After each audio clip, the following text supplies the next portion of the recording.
guys, welcome to Nature at Home. I'm Zoe and today I'm going to be introducing you to my friend Leonard here. Leonard is our almost 21-year-old wood turtle, and Leonard unfortunately thinks that he is a snapping turtle.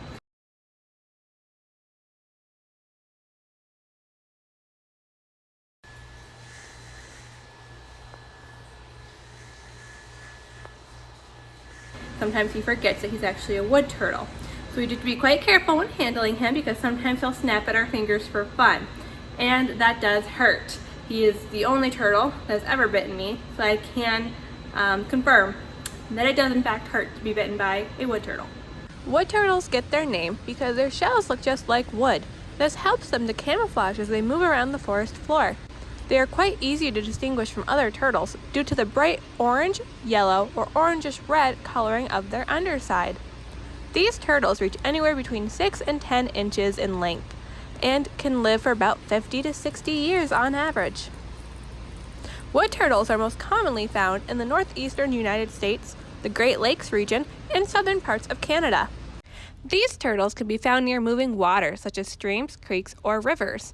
Despite them being described as woodland turtles, they actually can live in a number of habitats, such as woods, shrubs or berry thickets, swamps, and open grassy areas. They are able to have so many different habitats to live in because they are a terrestrial and semi-aquatic turtle, meaning that these turtles do spend a lot of time on land. They can occasionally go swimming and hang out in the water, but you are more likely to find them walking around on land compared to most turtles that live in the water and spend all their time swimming. Because the wood turtle is only semi-aquatic and spends most of its time on land, it has a lot more options for food. Aquatic turtles need the water to help them swallow their food, but terrestrial turtles do not. Wood turtles are omnivores, meaning they eat both plants and meat, and like we said, because they're semi-aquatic and terrestrial, they can feed in and out of the water. Natural foods for the species includes leaves and flowers of various woody plants, fruits like different berries, fungi, slugs, snails, worms, millipedes, beetles, and other insects. They'll also occasionally eat young mice or eggs. So unfortunately, direct removal by humans is the biggest threat to the species in the wild. But on top of that, like most animals out in the wild, another huge threat to them is habitat loss. And for the most part for turtles, this is due to intensive forestry, farming, and residential and industrial development.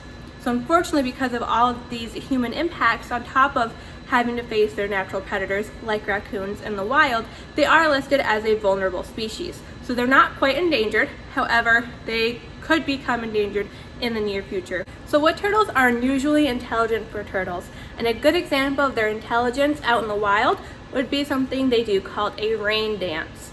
So to trick worms to come up from the earth so they can have a snack, they'll actually thump their legs and their shell, or their plastron, which is the bottom of their shell, on the ground. And this sound and the shake kind of mimics a hard rainfall. So it tricks worms into coming up to the surface, which is when the wood turtle can then grab them and fill his stomach.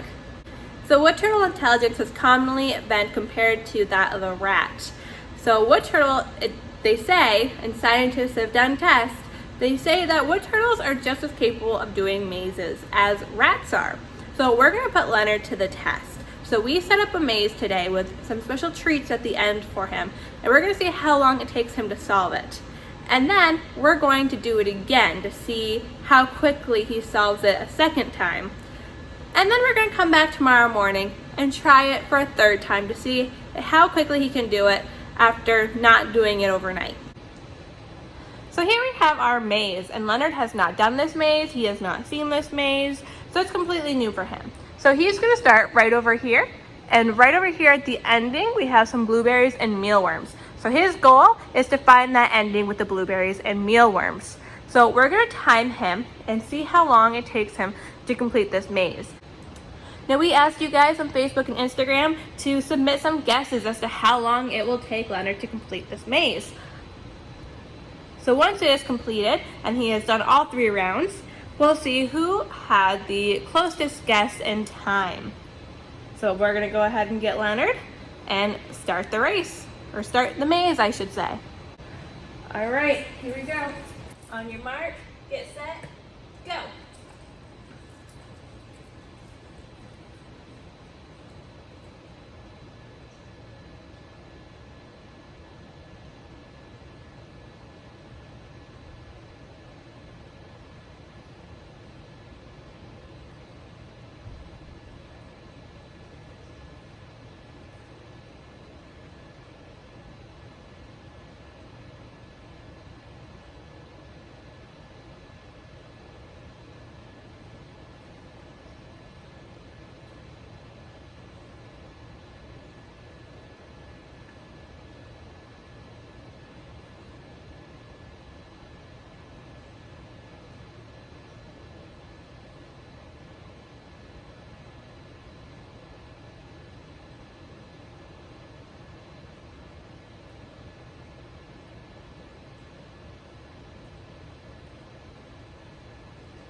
All right, and he completed it. So now we're going to do another round to see if he can beat his time.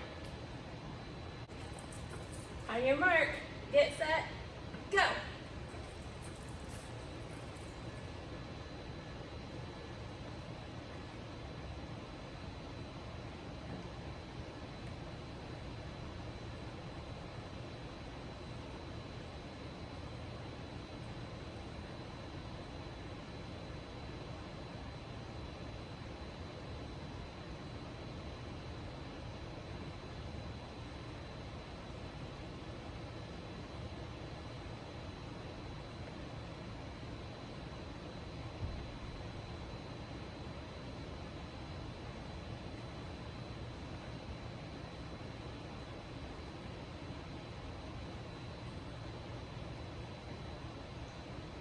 And he completed it. Man, he didn't even take any detours. All right, it has now been 24 hours since Leonard last did his maze. We've got our blueberries and mealworms on that end. Starting on this end, let's see if he can beat his time from yesterday or if he remembers the maze from yesterday. On your mark, get set, go.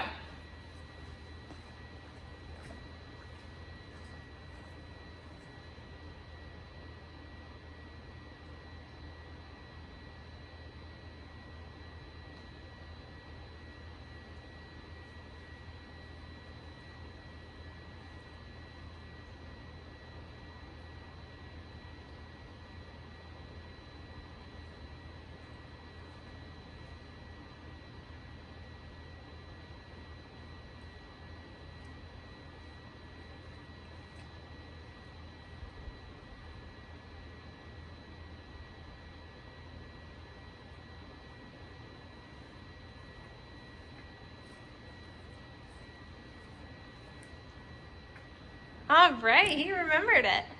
We have Leonard enjoying a victory blueberry.